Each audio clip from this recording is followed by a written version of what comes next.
नमस्कार दोस्तों, election news के अंदर आपका हार्दिक स्वागत है।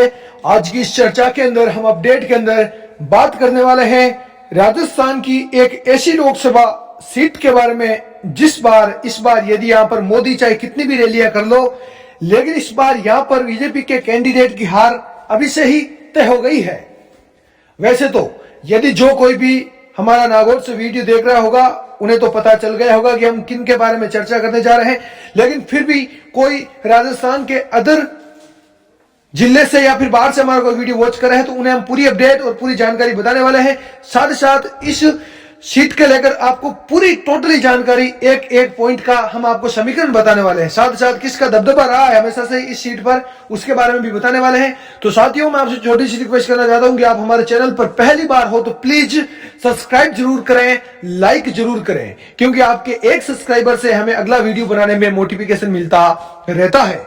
अब बात करेंगे राजस्थान की ये सीट जिसके बारे में हम बात करने जा रहे हैं। यह सीट है नागौर लोकसभा सीट।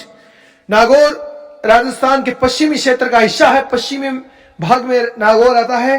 नागौर शुरुआती तौर से ही मिर्जाओं का गढ़ रहा है, लेकिन पिछले कुछ सालों से ही, पिछले कुछ दशकों से ही मिर्जाओं का दबदबा नागौर के अंदर लगातार कम होता हुआ जा रहा है। ऐसे में एक और यहाँ पर परिवार पिछले कई दशकों से उभरा है और उनका नाम है बेनीवाल परिवार।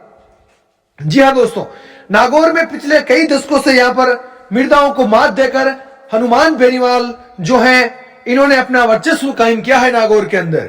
अब नागौर के अंदर हनुमान बेनीवाल इन्होंने अपनी राजनीतिक जीवन की शुरुआत राजस्थान विश्वविद्यालय से छात्र संघ अध्यक्ष बनकर की थी। उसके बाद में हनुमान बेनीवाल ने 2-3 बार अलग अलग डिपार्टमेंट से, अलग अलग कॉलेज से, राजस्थान विश्वविद्यालय से ही छात्र संघ अध्यक्ष बने। उसके बाद में सबसे पहले हनुमान बेनीवाल विधायक बने। उसके बाद में मोदी सरकार वसुंधरा के टाइम हनुमान बेनीवाल फिर विधायक बने। उसके बाद में हनुमान बेनीवाल उस टाइम वसुंधरा राजे में अशोक गहलोत के छुपे हुए राज को खोलने लगे, तब सरकार में बेनीवाल की बनी नहीं और हनुमान बेनीवाल को बर्खास्त कर दिया गया था बीजेपी पार्टी में। उसके बाद में 13 के अंदर बेनीवाल निर्दलीय चुनाव लड़ते हैं। उसके बाद में फिर 2018 के अंदर हनुमान बेनीवाल अपनी पार्टी बना लेते हैं और अपनी पार्टी राष्ट्रीय लोकतांत्रिक पार्टी बनाते हैं। हनुमान बेनीवाल पूरे राजस्थान के अंदर अपने लगभग 2018 के अंदर 50 उम्मीदवार उतारते हैं, जिसमें उन्हें 3 सीटों पर सफलता मिलती है। भोपालगढ़, मेड़ता और क्यूसर, इन 3 सीटों पर हनुमान बेनीवाल अपने प्रत्याशी जिता पाने में कामयाब होते हैं। वहीं से हनुमान बेनीवाल एक बड़े मजबूत नेता बनते हैं खुद। उसके बाद में फिर हनुमान बेनीवाल बीजेपी पार्टी के एनडीए के साथ में गठबंधन करते हैं 2019 के अंदर और नागौर के सांसद बन जाते हैं।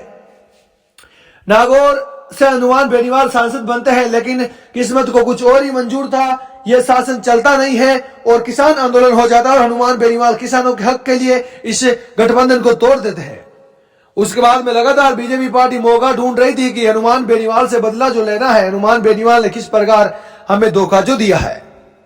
अब यदि इस सीट की बात करें, नागौर लोकसभा सीट की, तो मिर्जाओं के इस गढ़ में, कांग्रेस के इस गढ़ में बीजेपी पार्टी ने कई बार सेंधमारी कर दी है और 2013, 19 और अब इस बार, उससे पहले भी बीजेपी पार्टी यहां पर कई चुनाव जीत चुकी है। इसलिए अभी कांग्रेस का गढ़ न कहकर बीजेपी का गढ़ कहोगे तो ये ठीक ही होगा। लेकिन इस बार दोस्तों, नोटेटेड पॉइंट, 2024 के अंदर जो लोकसभा चुनाव होने जा रहे हैं, इस बार बीजेपी पार्टी की राह कतई आसान नहीं होने वाली है, क्योंकि बीजेपी पार्टी ने कांग्रेस को छोड़कर बीजेपी में शामिल हुई ज्योति मिर्धा को अपना टिकट थमा दिया है।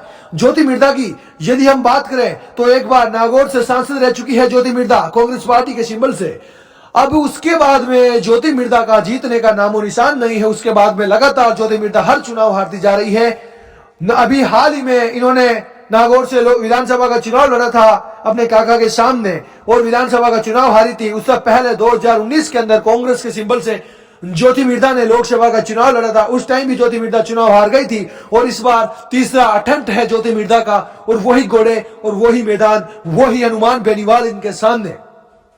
इस बार सिंबल चेंज है। इस बार कांग्रेस की पार्टी से इंडिया गठबंधन के साथ में हनुमान बेनीवाल चुनाव लड़ रहे हैं, जबकि बीजेपी के सिंबल से ज्योति मिर्धा चुनाव लड़ रही है। अब हनुमान बेनीवाल की स्थिति की यदि बात करें तो इस क्षेत्र के अंदर हनुमान बेनीवाल का इतना दबदबा और इतना क्रेज है कि बेनीवाल के एक नाम, एक जयकारे से लाखों लोग रातों रात उठ खड़े होते हैं।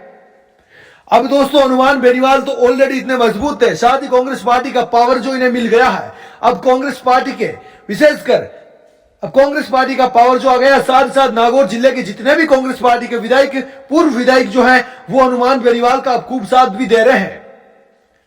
ऐसे में इस क्षेत्र के अंदर जाट लैंड ये क्षेत्र माना जाता है, सबसे ज्यादा जाट जाति इस क्षेत्र के अंदर निवास करती है। अब इस जाट लैंड के अंदर हनुमान बेनीवाल का बड़ा कब्जा और बड़ा दबदबा देखने को मिलता है। किस प्रकार विधानसभा चुनाव के अंदर हनुमान बेनीवाल की आरएलपी पार्टी कई सीटों पर नागौर के अंदर दूसरे नंबर पर रही थी। इस जाटलैंड जो कभी कांग्रेस पार्टी का कोर वोट बैंक हुआ करता था, उसमें हनुमान बेनीवाल ने 2018 के अंदर अपनी पार्टी की एंट्री करवाकर कांग्रेस पार्टी को नुकसान ही नुकसान दिया। और यदि आपको बता दें कि दोस्तों 2023 के विधानसभा चुनाव के अंदर हनुमान बेनीवाल की आरएलपी पार्टी ना होती तो आज राजस्थान के अंदर कांग्रेस पार्टी की सरकार होती।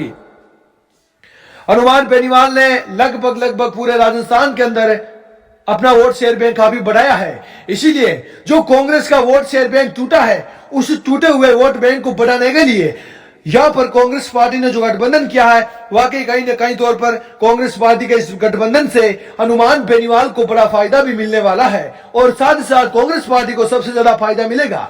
कांग्रेस पार्टी ने एक सीट छोड़कर दोस्तों कांग्रेस पार्टी 10 सीटों पर बेनीवाल के उस प्रभाव को लुभाती हुई नजर आएगी। अब हनुमान बेनीवाल के केवल नागौर ही नहीं, आसपास के जाटलैंड क्षेत्र के अंदर खासा प्रभाव देखने को मिलता है। यदि हम सीधे तौर पर बात करें तो बाड़मेर, जैसलमेर, बालोतरा सीट पर तो हनुमान बेनीवाल का मानो पिछले कोई जन्म से नाता रहा हो। इस क्षेत्र के अंदर बेनीवाल नाम की तूती बोलती है। जी हाँ दोस्तों, आपने देखा होगा भाईतू का 2 बार के विधानसभा चुनाव 18 और 23 किस प्रकार हरीश चौधरी कांग्रेस पार्टी के और बीजेपी को तो आप यहां पर भूल जाओ, बीजेपी पार्टी तो यहां पर तीसरे नंबर पर चली गई है। अब ऐसे में हरीश चौधरी कड़ा लोहा लेते हुए नजर आए थे उमेदवार बेनीवाल से। BJP Congress party RLP party के उम्मीदवार बेनीवाल दूसरे नंबर पर है थे और इस क्षेत्र के अंदर बेनीवाल का बड़ा दबदबा भी देखने को मिलता है। इस बार केंद्रीय कृषि मंत्री कैलाश चौधरी की राह कतई आसान नहीं होने वाली है। उमेदवार बेनीवाल जो आरएलपी के हुआ करते थे, उन्होंने कांग्रेस पार्टी का दामन थामा और कांग्रेस से चुनाव लड़ेंगे। हनुमान बेनीवाल भी कांग्रेस पार्टी में आए हैं गठबंधन के साथ में, तो वो उनका हाथ बढ़ाएंगे। साथ ही साथ इस क्षेत्र के अंदर अलावा हम यदि बात करें तो जोधपुर के अंदर पिछला लोकसभा चुनाव 2019 गजेंद्र सिंह शेखावत ने जीता था, तो वो हनुमान बेनीवाल के बलबूते पर जीता था। बेनीवाल की पावर से ही गजेंद्र सिंह शेखावत की राह आसान हुई थी, अन्यथा कांग्रेस पार्टी का जोधपुर भी गढ़ रहा है और जोधपुर के अंदर अशोक गहलोत के बेटे को कौन हरा सकता था। लेकिन जाट बैंक वोट बैंक काफी ज्यादा है यहाँ पर, इसीलिए हनुमान बेनीवाल ने जाट वोट बैंक में सेंधमारी की और कांग्रेस के वोट काटे। हनुमान बेनीवाल ने गजेंद्र सिंह शेखावत का बखूबी साथ निभाया था। लेकिन इस बार ना तो अशोक गहलोत का बेटा सामने है और हनुमान बेनीवाल मदद करेंगे करण सिंह उचियाड़ा। जी हाँ दोस्तों, राजपूत प्रत्याशी है करण सिंह उचियाड़ा, इनकी मदद करते नजर आएंगे। निश्चित तौर पर ही गजेंद्र सिंह शेखावत इस बार बड़े कमजोर नजर आ रहे हैं। जोधपुर के अंदर बड़े लाचार नजर आ रहे हैं। यदि हमारा कोई जोधपुर से वीडियो देख रहा हो तो हमें कमेंट करके जरूर बताएं कि जोधपुर में गजेंद्र सिंह शेखावत की स्थिति कैसी है। क्या वाकई गजेंद्र सिंह शेखावत कमजोर है या फिर करण सिंह उचियाड़ा कमजोर है? कौन जीतेगा जोधपुर? कमेंट करके जरूर बताएं। हम बात कर रहे थे नागौर के बारे में, तो दोस्तों नागौर की यदि बात करें तो नागौर इस बार फिलहाल और वर्तमान की स्थिति की देखा जाए तो हनुमान बेनीवाल भारी पड़ते हुए नजर आ रहे थे। किस प्रकार बेनीवाल लगातार गठबंधन की साठ गांठ में बंधने के लिए जयपुर के दिल्ली के अंदर बैठे थे। 20 दिन वेट करने के बाद में आखिर हनुमान बेनीवाल को कांग्रेस पार्टी अपने साथ में लेती है, इंडिया गठबंधन के लेती है। तभी यहां पर मिर्दा बड़ा खेला कर देते हैं। नागौर के खियूसर के अंदर मिर्दाओं की 2 या 3 दिनों पहले नागौर के खियूसर के अंदर एक बड़ी जनसभा होती है और एक बड़ी रैली होती है। इस रैली के अंदर मिर्दा क्या खूब ग्रस्त है। मिर्दाओं की जो मिर्दा कई बातें ऐसी बोली थी, वो फिर चाहे ज्योति मिर्दा हो या फिर रिचपाल सिंह मिर्दा हो। रिचपाल सिंह मिर्दा ने तो यहां तक बोल दिया था कि इस बार यदि आपने हनुमान नाम के इस व्यक्ति को जिता दिया तो निश्चित तौर पर ही मारवाड़ी अंदाज के साथ उन्होंने बोला था कि लांगे आपकी भी खुल जाएगी, आपकी लांगों को टांगने वाला कोई व्यक्ति नहीं होगा। इसीलिए आप इस बार इसको पटकनी दो। निश्चित तौर पर दोस्तों अब क्या हनुमान बेनीवाल पटकनी खा पाएंगे या फिर ज्योति मिर्धा खुद पटकनी खा जाएगी रिचपाल सिंह मिर्धा? नाम तो आपने सुना होगा क्योंकि इन दिनों ये खूब वायरल हो रहे हैं। यह भी कांग्रेस में हुआ करते थे लेकिन किसी कारणवश इन्होंने भी बीजेपी पार्टी ज्वाइन कर ली। अब ऐसे में देखना बड़ा दिलचस्प होने वाला है कि क्या राजस्थान की राजनीति के अंदर हनुमान नाम की आंधी चलेगी या फिर ज्योति मिर्धा जीत पाएगी। कमेंट करके जरूर बताएं। आप सभी का तहे दिल की गहराई से धन्यवाद।